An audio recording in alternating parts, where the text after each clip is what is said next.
Bien, bueno, me llamo José Luis, vengo de la iglesia de Azpeitia, juntamente con Mame, mi mujer, Mari Carmen. Traigo saludos de la iglesia hermana de Azpeitia.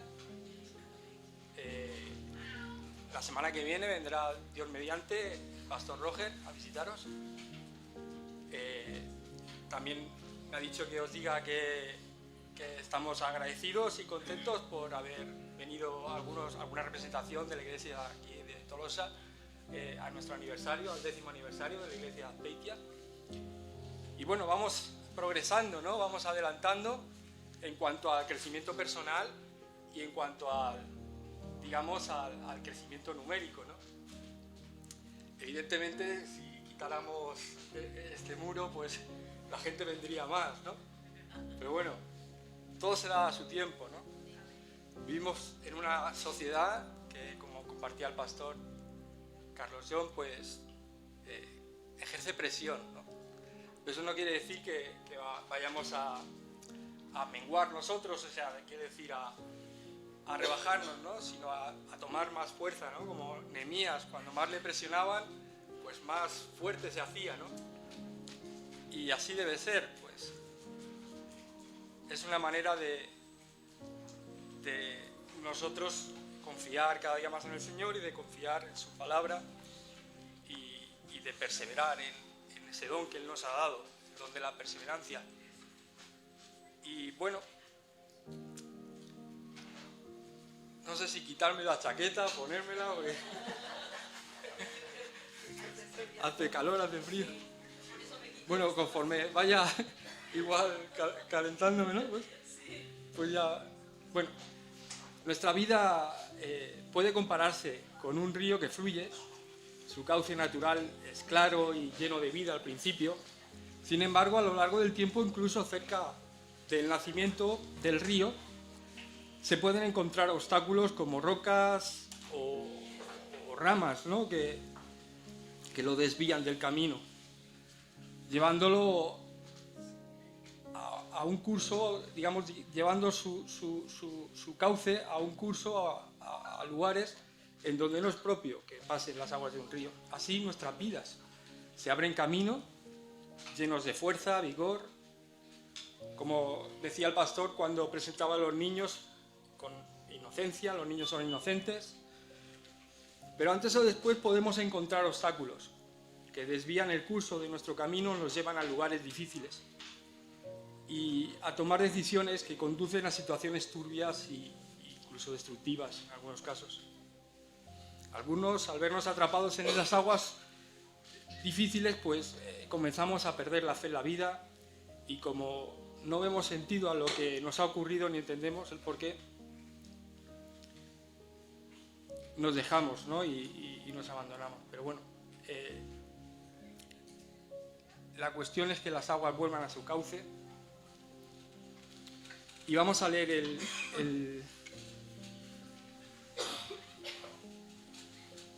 el texto. Nuestro texto es Juan capítulo 3.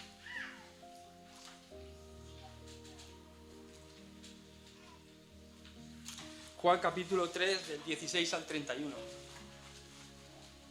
a pedir a mi hermana Ramoni que pueda pasar a leer el texto. Izan ere, Jainkoak hain maite izan zuen mundua, non bere seme bakarra eman baitzion. Harengan sinisten duena inor galdez dadin baizi betiko bizia izan dezan. Zeren Jainkoak ez baitzuen semea mundura bidali mundua kondenatzeko, haren bitarte salbatzeko baizik. Harengan sinisten duena ez da kondenatzen, sinisten ez duena ordea kondenatua dago jadanik, ez bai du sinetsi Jainkoaren seme bakarrarengan. Hauxe da kondenazioa, den arrazoia, argia mundura etorria dela, eta gizakiak ilunpean bizitzen nahi duela gehiago. Izan ere, gaizki jokatzen duenak, gorrotoa dio argiari, eta ez da hurbiltzen argitara. Beraren jokabidea agerian geldi ez dadin. Egiaren araberari dena ordea argitara hurbiltzen da. beraren ekintzak jainkoaren borondatearen arabera eginak direla. Ager dedin. Amén. Leemos en castellano.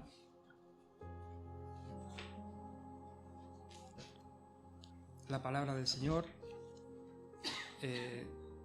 Porque de tal manera amó Dios al mundo, que ha dado a su Hijo unigénito para que todo aquel que en él cree no se pierda, mas tenga vida eterna. Porque no envió Dios a su Hijo al mundo para condenar al mundo, sino para que el mundo sea salvo por él. El que en él cree no es condenado, pero el que no cree ya ha sido condenado, porque no ha creído en el nombre del unigénito Hijo de Dios. Y esta es la condenación, que la luz vino al mundo, y los hombres amaron más las tinieblas que la luz, porque sus obras eran malas. Porque todo aquel que hace lo malo aborrece la luz y no viene a la luz, para que sus obras no sean reprendidas. Mas el que practica la verdad viene a la luz, para que sea manifestado que sus obras son hechas en Dios. Después de esto vino Jesús con sus discípulos a la tierra de Judea, y estuvo allí con ellos y bautizaba. Juan bautizaba también en Enón, junto a Salim, porque había allí muchas aguas, y venían y eran bautizados, porque Juan no había sido aún encarcelado. Entonces hubo discusión entre los discípulos de Juan y los judíos acerca de la purificación. Y vinieron a Juan y le dijeron: Rabí, mira que el que estaba contigo al otro lado del Jordán, de quien tú diste testimonio, bautiza y todos vienen a él. Respondió Juan y dijo: no puede el hombre recibir nada si no le fuere dado del cielo. Vosotros mismos me sois testigos de que dije: yo no soy el Cristo, sino que soy enviado delante de él. El que tiene la esposa, él es el esposo, mas el amigo del esposo, que está a su lado y le oye, se goza grandemente de la voz del esposo. Así pues, mi gozo, está cumplido. Es necesario que él crezca, pero que yo mengüe. El que de arriba viene es sobre todos. El que es de la tierra es terrenal, y cosas terrenales habla. El que viene del cielo es sobre todos. Amén. Y ahora la tecnología, creía que ya tenía aquí la predicación y resulta que no la tenía.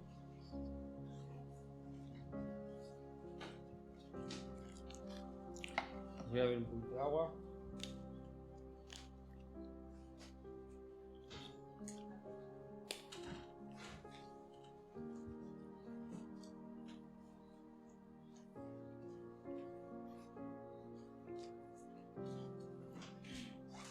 Vale, pues me voy a olvidar de la tecnología y dame la libreta. La hoja.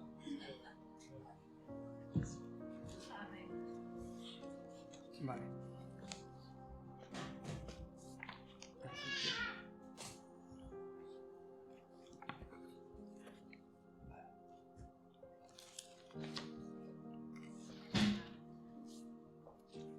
Bueno, como decía, nuestras vidas, pues a veces, pues no es como, las cosas no son como esperábamos, las cosas no están como deberían estar. Es que esa es la realidad, ¿no? Nos gustaría que fueran de otra manera, pero las cosas son así. Pero vemos que no hay salvación fuera de Jesús. Él es el único hombre nacido sin pecado, concebido sin pecado, por obra y gracia del Espíritu Santo, y vino a salvarnos, a reconciliarnos con Dios. En nuestro texto estaremos mencionando el testimonio de Juan el Bautista, señalando la grandeza del momento. Porque Jesús dijo cosas que reyes y profetas quisieron ver y no lo vieron, pero vosotros lo estáis viendo. Juan estaba viendo, delante de sus ojos tenía aquello que los profetas y los reyes de Israel, todos los creyentes quisieron ver y no lo vieron, sino que por la fe intentaron ver que vendría el Mesías. ¿Amén? Ellos lo estaban viendo. Cristo estaba allí, delante de sus ojos. Juan el Bautista fue el hombre que Jesús dijo de él: ¿qué salisteis a ver en el desierto? ¿Una caña sacudida por el viento? ¿O qué salisteis a ver? ¿A un hombre cubierto de vestiduras delicadas? ¿Pero qué salisteis a ver? ¿A un profeta? Sí, os digo, y más que un profeta. Porque este es de quien está escrito: he aquí, yo envío mi mensajero delante de tu faz, el cual preparará el camino delante de ti. De cierto os digo, entre los que nacen de mujer no se ha levantado otro mayor que Juan el Bautista. Luego hablaremos y consideraremos que Jesús es el único que ha venido de arriba y está por encima de todos. Versículo 31, acabamos de leerlo. Vemos en nuestro texto, por tanto, el amor de Dios, la misión de Jesús, la necesidad de la fe y el testimonio del hombre más grande nacido de mujer, Juan el Bautista. En el contexto estaba Nicodemo. Vemos como Nicodemo acude a Jesús y viene de noche. Curioso, Nicodemo era un fariseo, un maestro de la ley. Él vino de noche, cualquier hora es buena para venir a Jesús. Los fariseos se guiaban por las obras. Seguían estrictamente la ley y las tradiciones, especialmente las tradiciones. A cada mandamiento muchos dicen, no, hay que seguir las leyes, ¿no?, de nosotros como creyentes hoy día. Tenemos que considerar, ¿no?, y hacer caso de la ley. Por supuesto que sí, la ley moral, pero no la ley ceremonial. Porque la ley ceremonial es un añadido, es todo lo que los fariseos añadieron a esas leyes, ¿no? Quisieron, pues, de cada mandamiento poner un montón de leyes ceremoniales. Total, que acabaron practicando las leyes ceremoniales y olvidándose de la ley, ¿no?, de la ley de Moisés, de la ley de Dios, o poniendo al mismo nivel la ley ceremonial, la Misná. No sé si habéis leído algún libro de los judíos, de la Misná o cosas así, de la ley oral. Pues es tremendo, porque cada maestro, cada rabino saca una interpretación de una frase, de un libro, y esto quiere decir esto, y esto quiere decir lo otro, y te vuelves loco, porque dices, pero bueno, el Antiguo Testamento digamos que se interpreta con nuestro Nuevo Testamento. Es la interpretación del Antiguo Testamento. Así eran los fariseos y así era Nicodemo, que, como recordamos, vino a Jesús de noche. Lo más importante para nosotros es que en esta conversación que tuvo con Jesús nos podemos dar cuenta realmente a qué vino Jesús y por qué vino Jesús. Es en esa conversación que tiene con él que... Amén. Es en esa conversación que tiene con él que realmente vemos la posición de Jesús, ¿no?, ante los maestros de la ley, ante la ley misma, ¿no? Bueno, ante la ley misma no, pero ante los maestros de la ley. La idea central es, digamos, pues, que, como dice Primera de Juan, capítulo 4, 7, dice: amados, amémonos unos a otros, porque el amor es de Dios. Todo aquel que ama es nacido de Dios y conoce a Dios. El que no ama no ha conocido a Dios, porque Dios es amor.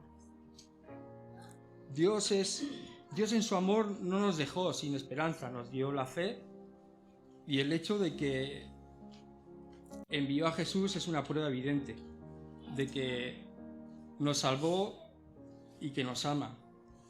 Es decir, que Él no nos ha dejado solos, ¿no? Él dijo: es necesario que yo me vaya para que venga a vosotros el Espíritu Santo, el cual estará con vosotros siempre. El Espíritu es el Señor. Él está, no físicamente, pero en el Espíritu está con nosotros.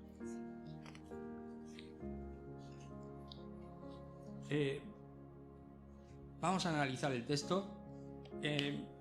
Versículos del 16 al 21.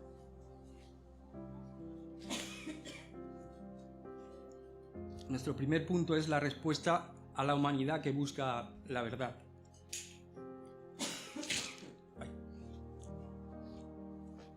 Porque de tal manera amó Dios al mundo que ha dado a su Hijo unigénito para que todo aquel que cree no se pierda, mas tenga vida eterna. Porque no envió Dios a su Hijo al mundo para condenar al mundo, sino para que el mundo sea salvo por él. el que en él cree no es condenado, pero el que no cree ya ha sido condenado, porque no ha creído en el nombre del unigénito Hijo de Dios. Y esta es la condenación, que la luz vino al mundo y los hombres amaron más las tinieblas que la luz, porque sus obras eran malas. Porque todo aquel que hace lo malo aborrece a la luz y no viene a la luz, para que sus obras no sean reprendidas.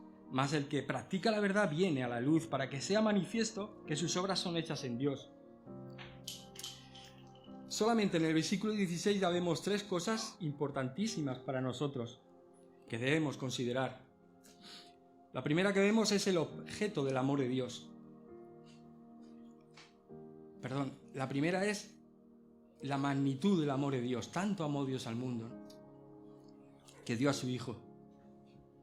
La segunda que vemos es el objeto del amor de Dios, el mundo, que es de donde nosotros venimos. Fuimos sacados del mundo. Y la tercera cosa que vemos es el propósito del amor de Dios. En Lucas 19:10 dice: porque el Hijo del Hombre vino a buscar y a salvar lo que se había perdido. Ya estaba perdido, pero estábamos perdidos. O sea, digamos que nuestra tendencia es, el pecado, ¿no?, nos arrastra a la separación de Dios, ¿no? Como dijo el salmista: en cuanto a mí, el acercarme a Dios es el bien, por tanto el alejarse de Él es el mal, es el que nos lleva. Estábamos perdidos. Y esta es nuestra naturaleza, ¿no? Tenemos una naturaleza pecaminosa. El pecado está en nuestro cuerpo. No estamos librados ya de esa naturaleza. Pecamos todavía, pero tenemos el Espíritu que nos ayuda a combatir esa naturaleza pecadora para que ya no pequemos más. Aunque indudablemente pecamos porque nuestra naturaleza está allí. Hasta que ya, gracias a Dios, no tengamos esa naturaleza y ya no pequemos más. Así que la cuestión es, cada pecado que tenemos, pedirle perdón a Dios. Cada pecado que se quede en el tintero está ahí y no está confesado. Jesús, Dios, nos ha perdonado nuestros pecados pasados y nos da la fuerza y el poder para nuestros pecados futuros, presentes y futuros, y pedirle perdón. Y también son borrados, son limpiados con la sangre de Jesús. El propósito del amor de Dios. Yo estaba perdido, pero Cristo me buscó y me encontró. ¿Te ha encontrado Jesús? ¿Tienes esa sensación todavía de orfandad? ¿Sabéis que hay mucha gente que tiene esa sensación de orfandad, de que no sabe realmente dónde está su hogar, dónde está su casa? Tenemos que tener una casa espiritual, porque no es tanto la casa física, es esa sensación, ¿no? Como Moisés no le hacía falta entrar en la tierra de Canaán, porque él ya tenía su casa con Cristo, con Dios. Él ya había acostumbrado a tener esa relación personal con Dios. En Cristo está nuestro hogar por medio del Espíritu Santo. C.S. Lewis, el profesor de Oxford, convertido al cristianismo, en su libro Mero Cristianismo dice: tenemos que reconocer quién es Jesús. Él argumenta que Jesús es una de las 3. O es Dios, o es un mentiroso, o es un lunático. Tienes que decidir qué crees. Jesús no deja lugar a ser solo un buen maestro.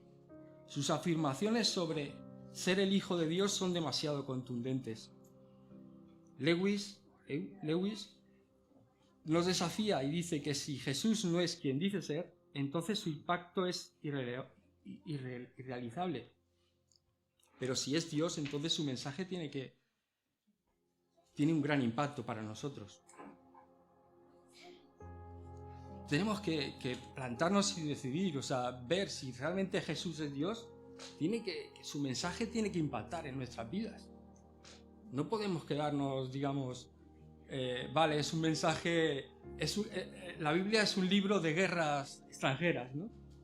No, la Biblia es un libro que te habla a ti. Si su mensaje es realmente el mensaje de Dios, es un mensaje para ti. Tienes que considerar, como cada uno de nosotros debemos de considerar, que estamos perdidos, que necesitamos un Salvador, y Él es el que ha venido a salvarnos. En el texto dice, en el versículo 17, dice: porque no envió Dios a su Hijo al mundo para condenar al mundo, sino para que el mundo sea salvo por él. Jesús no vino a condenar el mundo ya estaba condenado. En el libro de Génesis, en el jardín del Edén, nuestros padres, cuando el diablo engañó a Eva y a Adán, en el versículo 3 de Génesis, podemos ir allí, me acompañáis si queréis.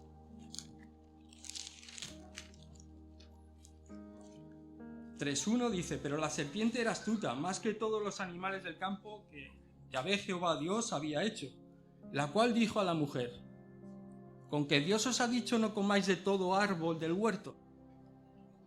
¿Había dicho eso? No. Dios no le dijo que no comieran de todo árbol del huerto, ¿no? Y es el engaño de decir, es que Dios no te deja hacer nada.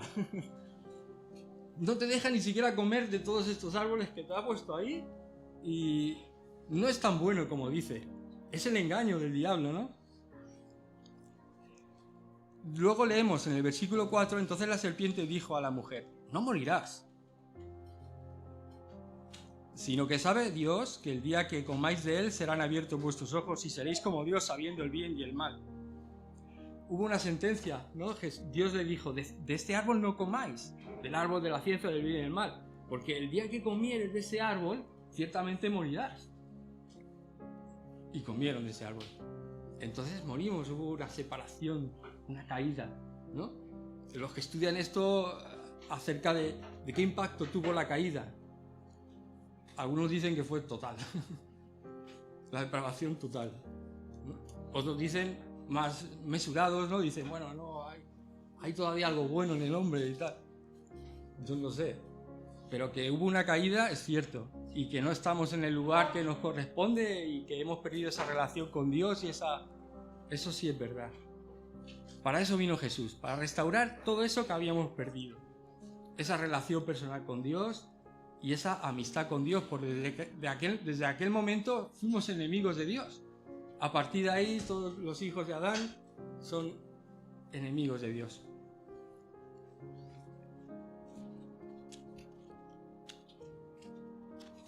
La tecnología tiene que pasar las hojas rápido, pero...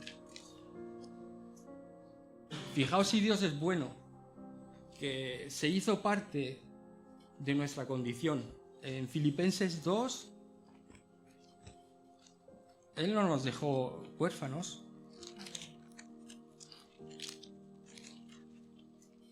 Se hizo responsable de nuestros actos. Filipenses 2, del 5 al 8.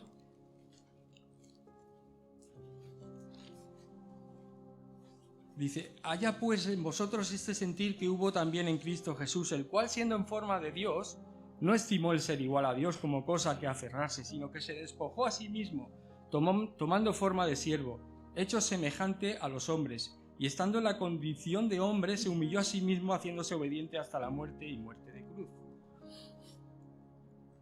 Él se despojó a sí mismo, o sea, se identificó con nosotros, con los hijos de Adán.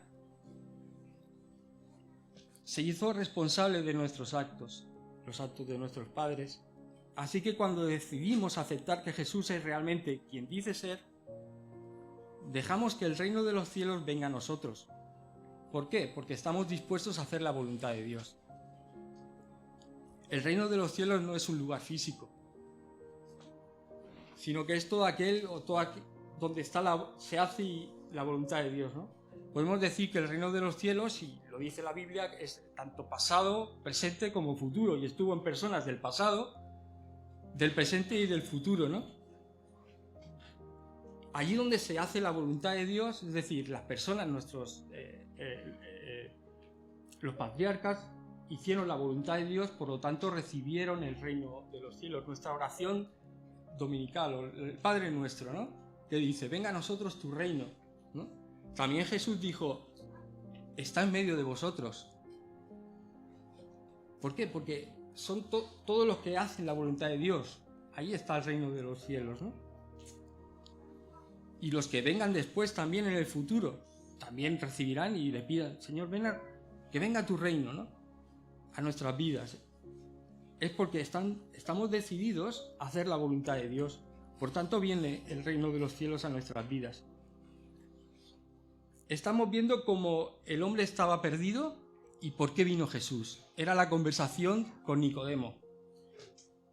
Nicodemo estaba preguntando, ¿quién eres tú realmente? ¿A qué has venido? ¿No? En pocas palabras estaba diciendo, ¿no?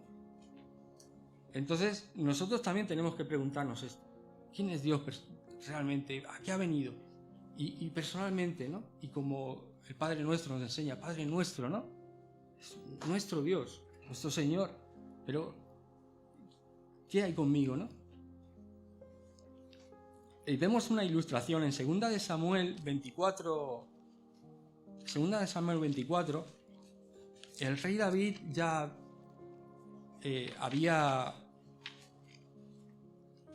tenido mucho éxito, había coronado, se había hecho rey, prácticamente tenía paz ya a su alrededor. 2 de Samuel, ya al final del libro, ¿no?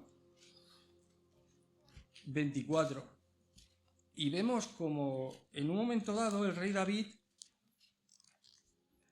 pues se le ocurre hacer un censo a todo Israel y Judá, porque David había conseguido reunir los dos reinos, ¿no? Claro, se separaron después, pero estaban juntos tanto Israel como Judá. Siempre había habido una diferencia entre ellos.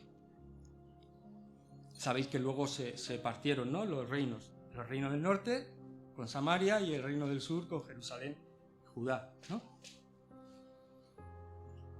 Así que en el 24 dice, para ver una ilustración acerca de qué es lo que Dios está haciendo o que estaba haciendo Jesús en aquel entonces y está haciendo hasta ahora, volvió a encenderse la ira de Yahvé Jehová Dios contra Israel e incitó a David contra ellos a que dijese, ve y haz un censo a Israel y de Judá.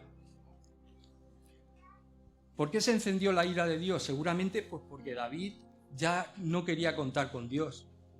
Ya había alcanzado un nivel de éxito tan elevado que se creía un poco autosuficiente, o quizás el orgullo. La cuestión es que fue tentado y hizo un censo.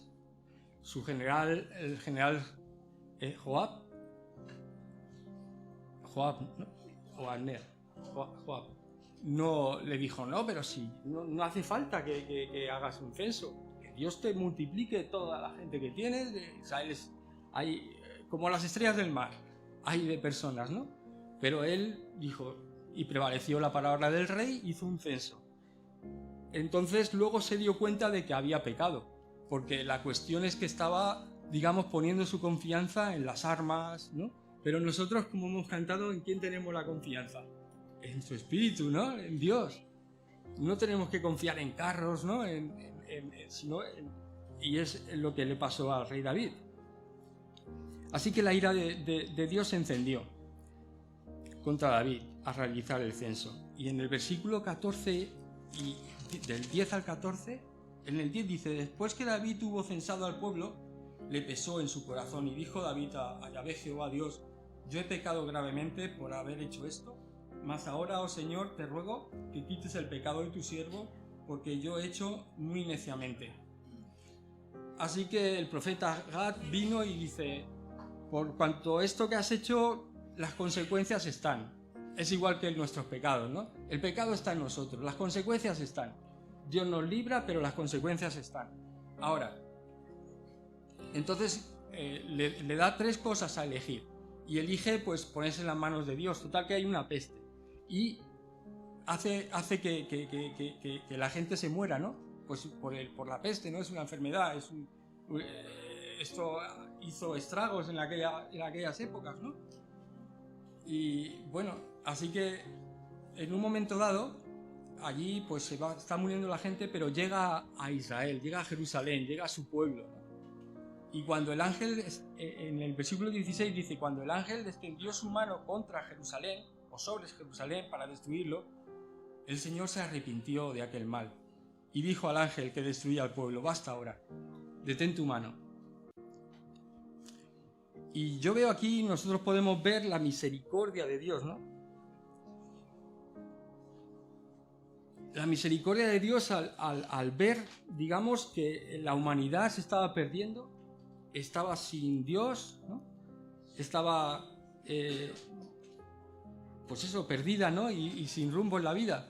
Pero vino, digamos, para esto, ¿no? Para deshacer las obras del diablo, pero también es la misericordia de Dios, ¿no? De la misma manera que le dice al ángel destructor, basta ya, basta ahora, pues le dice al diablo, al pecado y a la muerte, ¿no? Él se presenta aquí en nuestra tierra, irrumpe en el medio de los tiempos, el reino de los cielos se acerca en Cristo Jesús para detener el mal, ¿no?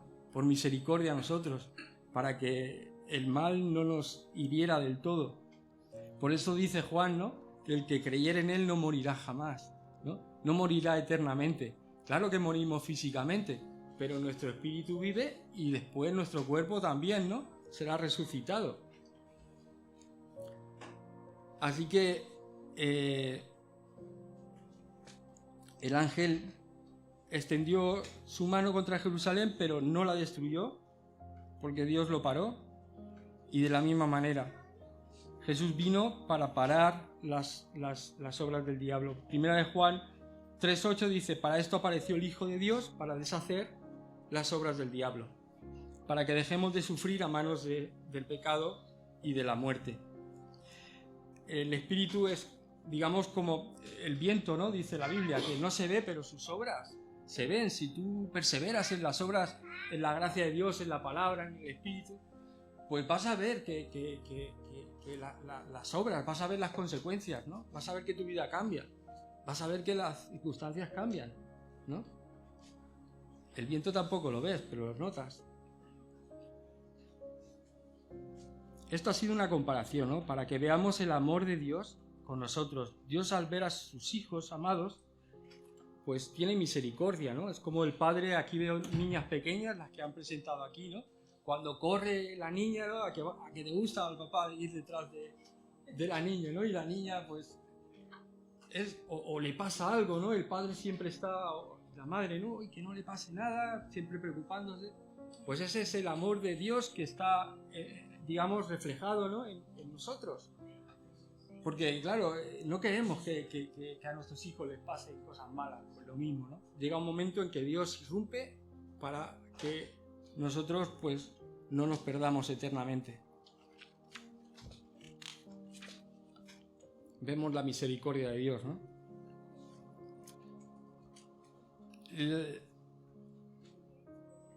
El orgullo, también vemos en David ese orgullo, ¿no? Que es el pecado, ¿no? Y a veces, pues, por ese orgullo no queremos contar con Dios y es peligroso. Porque siempre tenemos que contar con Dios sobre todo en nuestras decisiones más importantes. La Biblia nos habla también cuando en la oración dominical, ¿no? Dice, líbranos del mal. Dice la oración, la Biblia, que la Biblia no es especulativa en cuanto al origen del mal, es decir, que no nos dice, pues, el mal no especula, ¿no? Sino nos deja entrever que hay un mal, reconoce que hay un mal, pero claro, la Biblia está interesada en nosotros, en la salvación, no está interesada en los ángeles, está interesada en que el hombre entienda a qué ha venido Jesús y que estábamos perdidos, que tenemos un agujero, un vacío en nuestro corazón que solo lo puede llenar Dios. Claro que dice que hay un mal y que existe el diablo y que toma ocasión para exterminar al hombre y a la humanidad, como este ángel que quería destruir, ¿no? Hasta que llegó a Jerusalén y Dios lo paró. Pero como vemos en el versículo 17, vemos también que David dice, en esta ilustración, ¿no? Dice que yo he sido el que he pecado, pues que venga sobre mí el mal. Es un poco como Jesús. Jesús no pecó, pero sí hizo que el mal cayera sobre él. Bueno, vamos a seguir un poco adelante sobre el punto 2. En el versículo 22 al 25, ya Jesús deja de hablar con Nicodemo y parece ser que bueno, sale de Jerusalén con sus discípulos, ¿no? Y dice, después de esto vino Jesús con sus discípulos a la tierra de Judea y estuvo allí con ellos y bautizaba. Juan bautizaba también en Enón, junto a Salim, porque había allí muchas aguas, y venían y eran bautizados. Entonces hubo una discusión entre los discípulos de Juan y los judíos acerca de la purificación.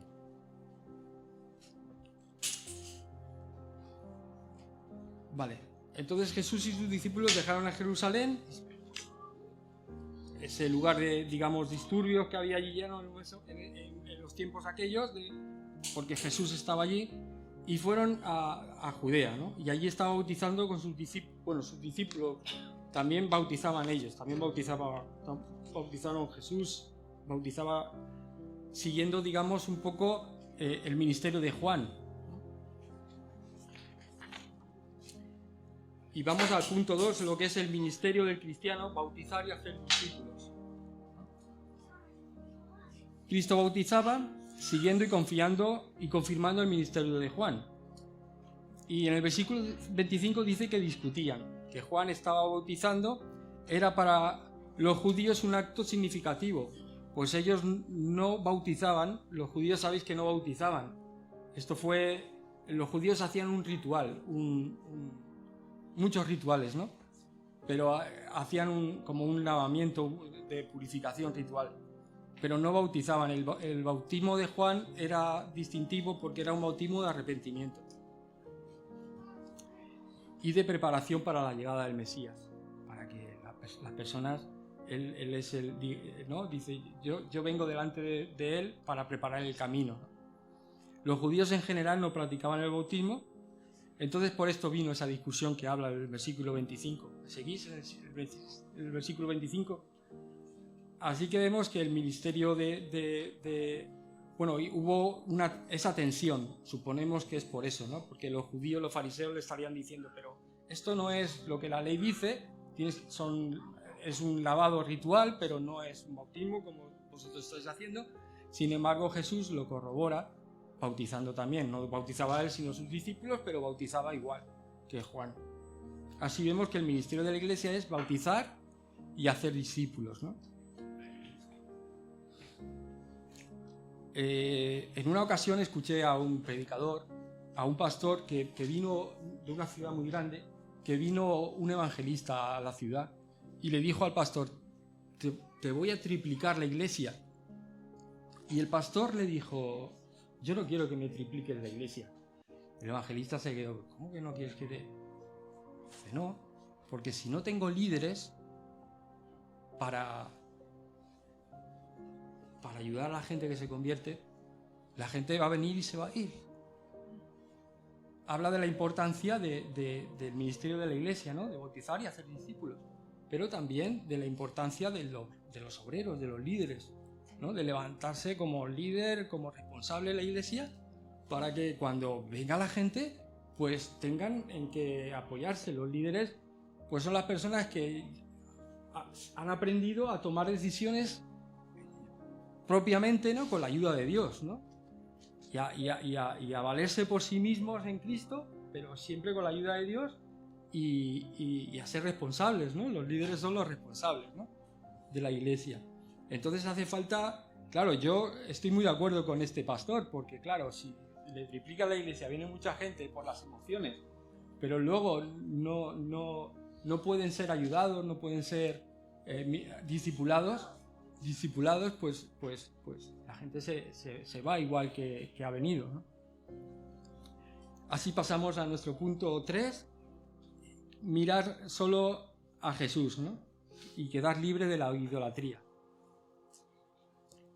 Fuimos creados para adorar a Dios, así que en el corazón del hombre hay, como decía antes, un vacío, ¿no? Que pretende llenar de todas maneras posibles. Siempre estamos buscando la manera de llenar nuestro vacío interior. Y por propia naturaleza, ¿no? Somos propensos a idolatrar para llenar quizá ese vacío. La idolatría es todo aquello que ponemos en el lugar de Dios. Puede ser una persona, una costumbre, un ídolo, puede ser rituales. Juan Calvino, un teólogo francés del siglo XVI, y también Agustín, se le atribuye la frase somos fabricantes de ídolos. o sea, nos gusta, ¿no? De alguna manera buscamos adorar a alguien, ¿no? Buscamos adorar algo, necesitamos, porque está en nuestro corazón. Pero tenemos que adorar a Dios, solamente a Jesús, a Dios por medio de Jesús, porque todo lo demás nos va a defraudar. Tarde o temprano nos van a defraudar, ya sean hombres, ya sean lo que sea. El único que no nos va a defraudar es Dios, porque Él es el único perfecto. Como decía al principio, Él es el único que ha nacido sin pecado. Él es el único Dios. Entonces, todo lo demás nos va a defraudar. Juan, en este capítulo, Juan el Bautista, humildemente él se echa a un lado, ¿no? Él dirige nuestra atención al único Dios, ¿no? Hecho hombre. Y en nuestro texto, en el versículo 26 al 30, dice: y vinieron a Juan y le dijeron: Rabí, mira que el que estaba contigo al otro lado del Jordán, de quien tú diste testimonio, bautiza y todos vienen a él. Respondió Juan y dijo: no puede el hombre recibir nada si no le fuere dado del cielo. Vosotros mismos me sois testigos de que dije: yo no soy el Cristo, sino que soy enviado delante de él. El que tiene la esposa, él es el esposo. Mas el amigo del esposo, que está a su lado y le oye, se goza grandemente de la voz del esposo. Así pues, mi gozo está cumplido. Es necesario que él crezca y que yo mengüe. Vemos que habían algunos que todavía estaban, los discípulos de Juan, estaban dispuestos a decirle maestro y señor a Juan el Bautista. Pero ¿qué dijo Jesús? Que no llaméis ni padre ni maestro a nadie en la tierra. Solamente tenemos un maestro, solamente tenemos un padre. En la Iglesia Católica es bastante costumbre, ¿no?, de llamarle al cura padre, ¿no? Pero la Biblia nos dice que solo tenemos un padre y que la llamemos a Dios Padre, ¿no?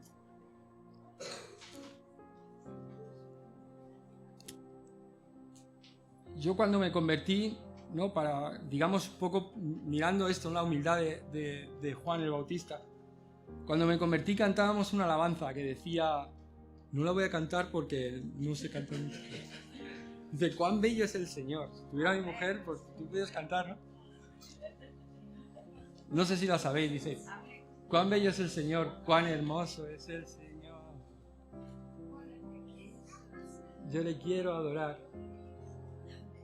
Y dice: la belleza de mi Señor nunca se acabará. La belleza de Juan se acababa. De todos se acaba, pero ¿no? Él puede, dice en el libro de Hebreos, la carta a los Hebreos, que él puede salvar al que se acerca a él perpetuamente, ¿no?, eternamente. O sea, la belleza de mi Señor nunca se acaba. Todos podemos venir a Él y encontrar esa belleza que solo hay en Cristo, ese amor que hay en Cristo Jesús. Y para concluir vamos a leer el versículo 31, que dice: el que de arriba viene es sobre todos. El que es de la tierra es terrenal y cosas terrenales habla. El que viene del cielo es sobre todos. Vemos que Él está por encima de todo, ¿no? Él ha venido del cielo y ha venido con un propósito, con el propósito de que ni tú ni yo estemos solos, de que juntamente con Él, por su Espíritu, pues nos libremos de todo obstáculo y de todo aquello que nos haga, pues, echar la toalla o retroceder, ¿no? Es como juntos podemos, ¿no? Juntos con Jesús podemos avanzar y podemos llegar a la meta que es la salvación de nuestras almas y de una vida, pues, bien, ¿no? Digamos, pues, de acuerdo a un hijo, una hija de Dios. Un texto más, en Hechos, vamos a Hechos capítulo 3.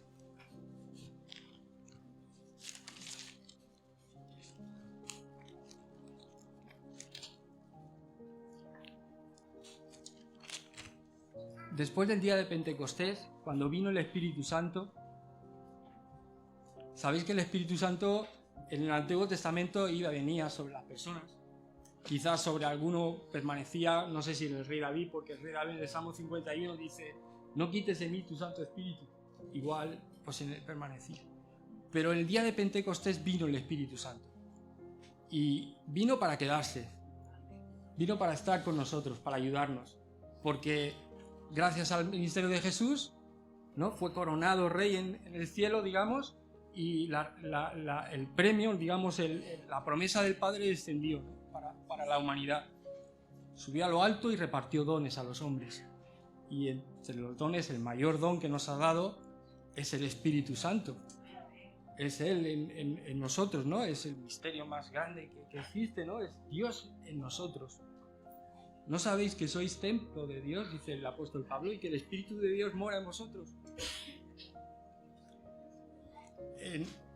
En Hechos, después de haber ascendido, el apóstol Pedro explica, ¿no?, y dice: el Dios de Abraham, de Isaac y de Jacob, el Dios de nuestros padres, ha glorificado a su Hijo Jesús, a quien vosotros entregasteis y negasteis delante de Pilato, cuando éste había resuelto ponerle en libertad. Mas vosotros negasteis al santo y al justo, y pedisteis que os diese un homicida, y matasteis al autor de la vida, a quien Dios ha resucitado de los muertos, de lo cual nosotros somos testigos.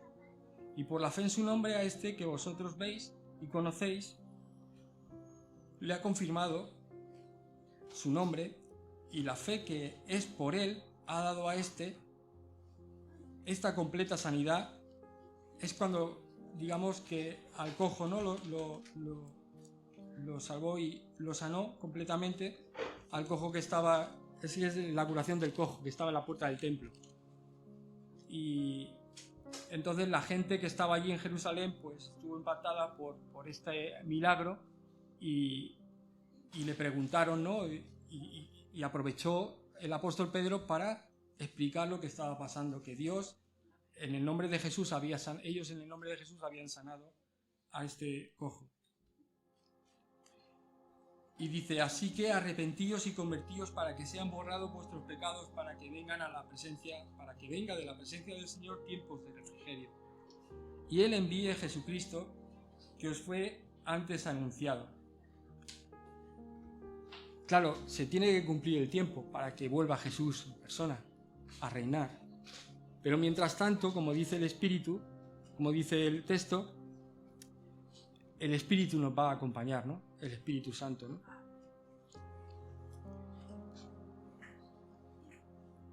Vemos el cometido de la obra de Dios ya resultada, ya hecha. Él ha venido, ha pagado por nuestros pecados, como decíamos en la Santa Cena, hablando de que Jesús ha pagado por nuestro lugar, Él es nuestro sustituto. Pero la promesa del Espíritu, ¿no? Y en muchas ocasiones, pues, o a lo mejor estamos muy pendientes de la palabra, pero también necesitamos, digamos, el amor de Dios, experimentar más el amor de Dios por medio de su Espíritu. Y esto es lo que vamos a hacer ahora. Vamos a orar y vamos a pedirle al Señor que, para terminar, que podamos experimentar más ese amor por medio de su Espíritu y que nos ayude, ¿no?, a captar y a experimentar su presencia para tener nuevos ánimos. Así que vamos a orar. Te pido que cierres tus ojos y vamos a orar al Señor.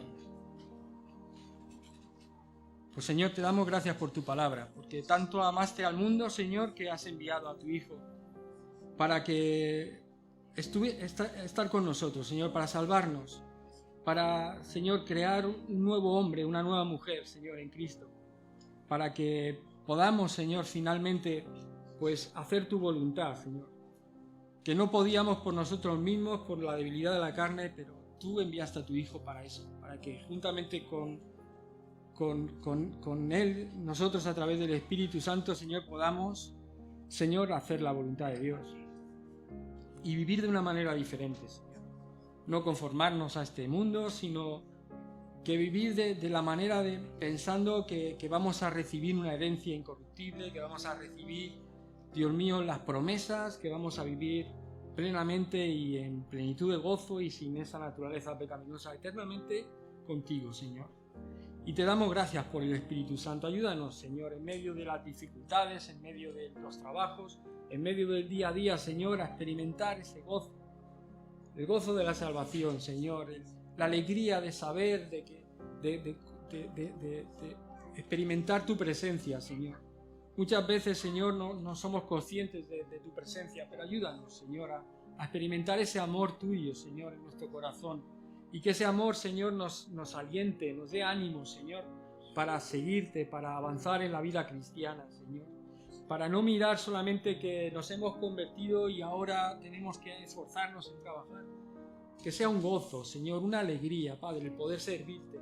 Que somos tuyos, Señor, que estábamos condenados al fracaso y a la muerte, Señor, pero tú has venido para cambiar las cosas, Señor, para que nuestro destino sea diferente, Señor.